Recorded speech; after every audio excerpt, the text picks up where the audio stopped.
Money FM 89.3, the best of the afternoon update. The afternoon update with Lynlee Fu. Welcome to Industry Insight on Money FM 89.3, where we bring you timely conversations with leaders shaping the future of business and innovation. I'm your host, Lynlee, and today we're turning our attention to the high seas and a sector quietly undergoing a significant shift, maritime energy logistics. Now, shipping may not always be top of mind when it comes to sustainability, but it's responsible for nearly 3% of global greenhouse gas emissions. The International Maritime Organization recently agreed to the sector's first binding targets to reduce greenhouse gas emissions from ships, making shipping the first industry with internationally mandated targets to reduce emissions. The industry is now under increasing pressure to decarbonize, and with good reason. Joining us today is Chris Cattermole, Head of Sustainability at AET, which is a global owner and operator of maritime transportation assets and specialized services with a strong focus on energy logistics and decarbonization. Chris has been working at the intersection of business strategy and sustainability across consulting, advisory, and corporate leadership roles. He's based right here in Singapore and is leading some truly innovative efforts to steer the maritime industry toward a more sustainable future. Chris, welcome to the show. Hi, Lynlee. Thanks. Great to be here. Now, Chris, as I was mentioning your background earlier, you've worked across industries and regions and now in maritime. How do you assess where the shipping industry stands today in its decarbonization journey? Are we seeing meaningful transformation, or are we still in the exploratory phase? I think, yeah, as you said, prior to AET, I worked in consulting across industries, and different industries have different approaches. I think in 2025, what we've really seen, and you mentioned the IMO in your intro, is really a step change in action on decarbonization for the maritime industry with the net zero framework. The initial announcement was in March, and we should see more details come out in October. But this really is a transformational change for the industry. And in terms of investor and cargo owner expectations, what can you tell us?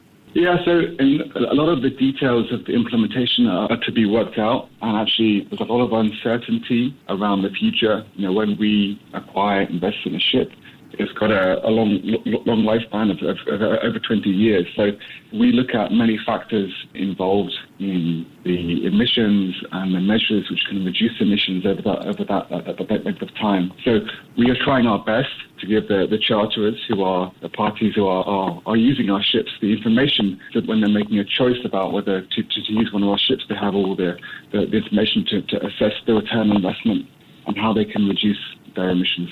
Okay. Now, your current role covers strategy, reporting, and risk management. What does it really take to embed sustainability across maritime operations beyond a pilot or project? Yeah, a good question. I think if we think about the three aspects you talked about. So on strategy, we are a ship owner. We have 60 vessels in our fleet across different sizes of tankers. And so it's really thinking about what, with regard to the IMO, for example, what are the fuels of the future which are going to help us to achieve our targets on decarbonisation. So we have an energy transition strategy, which is between now and 2030, we want to reduce the energy intensity of our fleet by 40%. What this means is, from a strategic point of view, is do we invest in, and there are many different kinds of fuels, do we invest in ships with LNG dual fuel or ammonia dual fuel or other forms? At the moment, our point of view is that there isn't a clear winner. So we have some of 11 dual fuel vessels, which are LNG dual fuel, so they can run on either conventional marine fuels or they can run on LNG.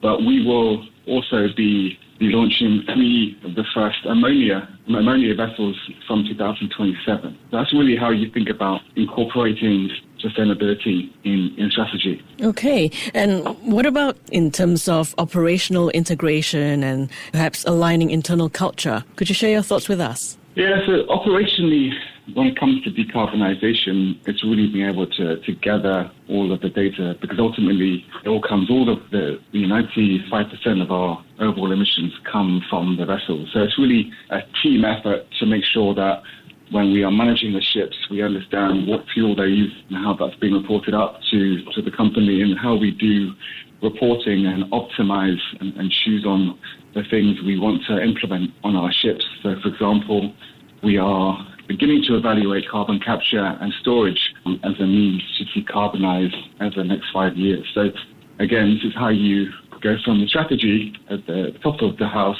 to the operations on the ships. And of course, it isn't just the seafarers who we work with, it's everyone in AET has a role to play, from the legal team who are writing contracts with our charterers, incorporating aspects of these future fuels, to the HR team who are hiring people who have understanding and training people internally so that we're all prepared for this future fuel. Yes, I do think that internal alignment is where most sustainability strategies either gain traction or quietly stall. Sounds like the momentum is there. It's no longer just about checking boxes. Now, let's talk about hybrid electric systems. Yeah. Those are emerging as a bridge solution while we wait for future fuels like you mentioned earlier, ammonia or hydrogen.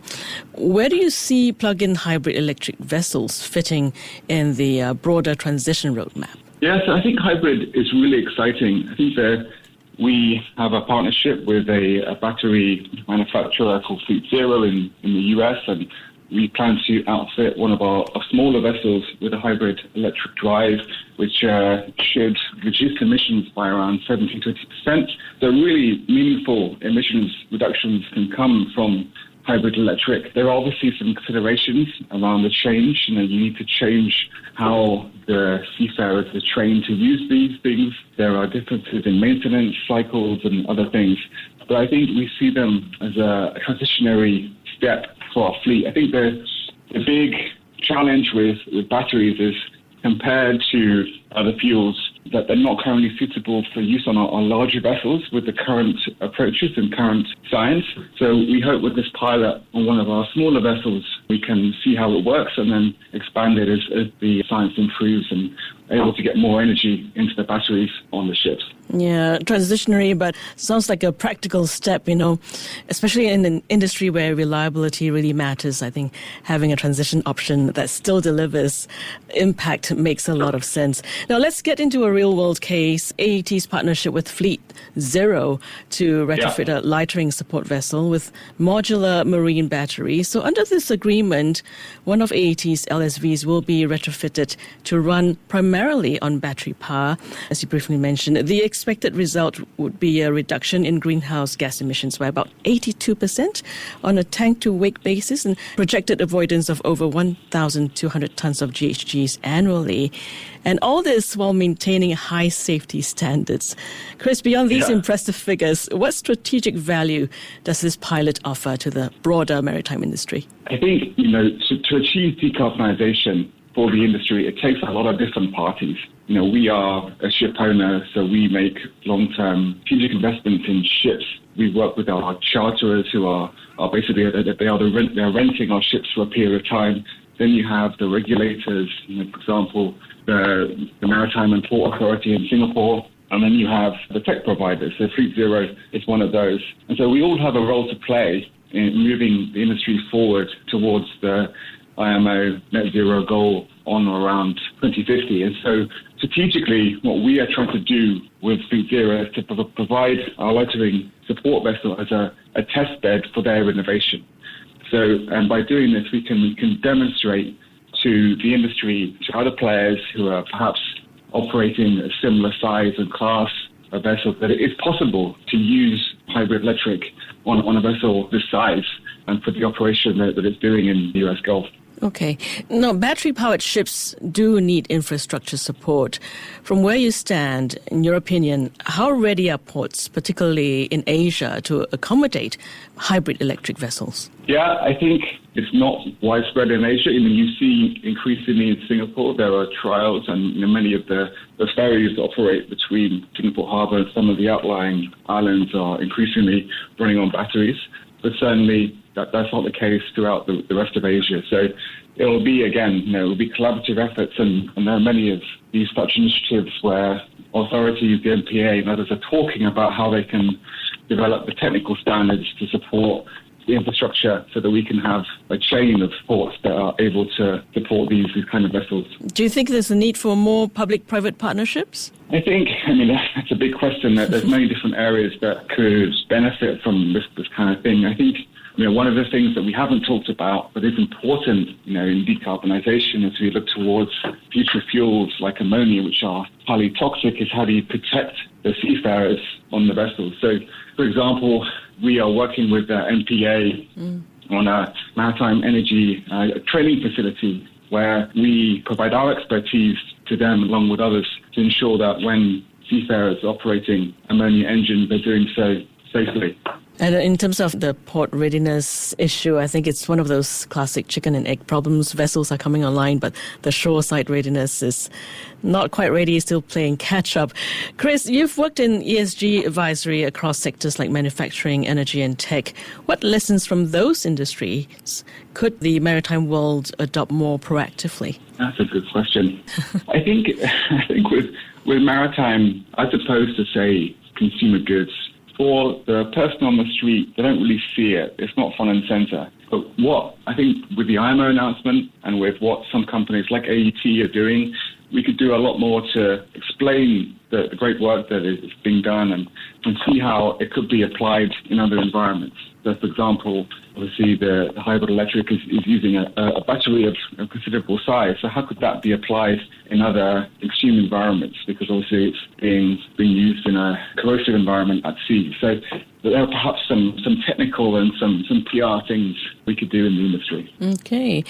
This growing scrutiny around green claims, how do you balance ESG reporting with tangible data-driven sustainability performance? Yeah, it's a good question. I think with decarbonisation, which is obviously one of the front and centre topics within the sector, the claims are relatively concrete. There are third parties that can assure claims for reporting purposes.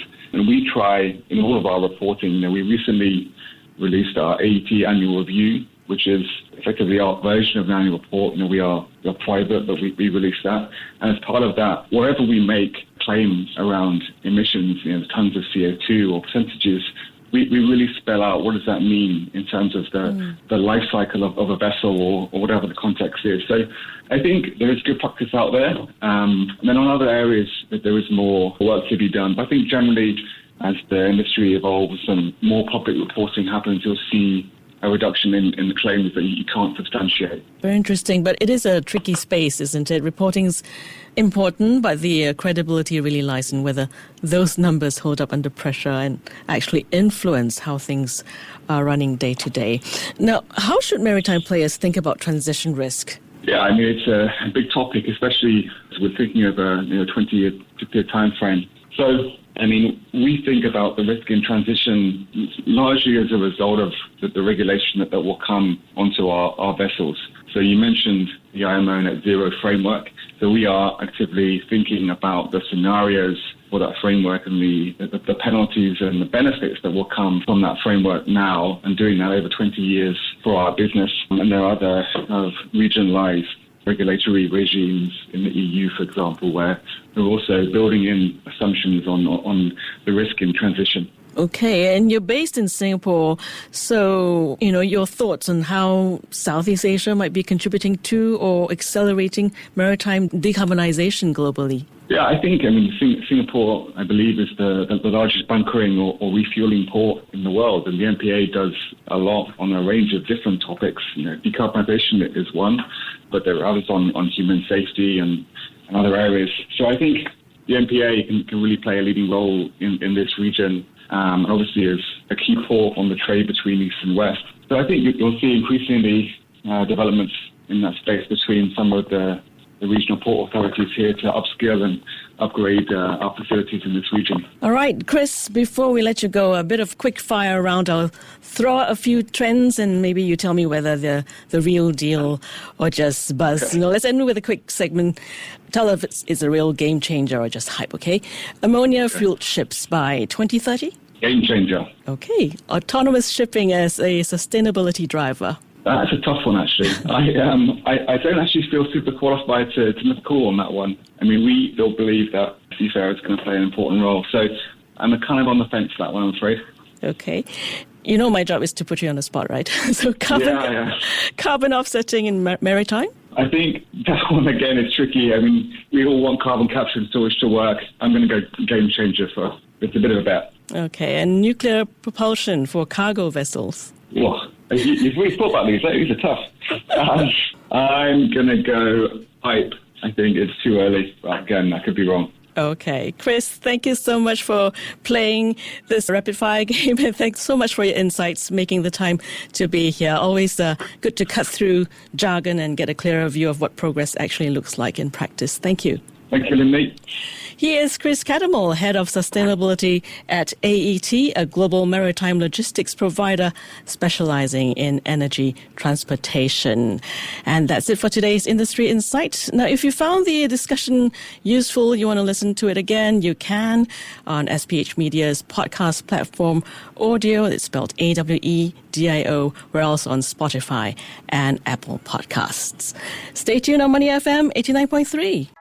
To listen to more great interviews, download our podcasts at audio.sg or download the audio app. That's AWEDIO, audio at the App Store and Google Play.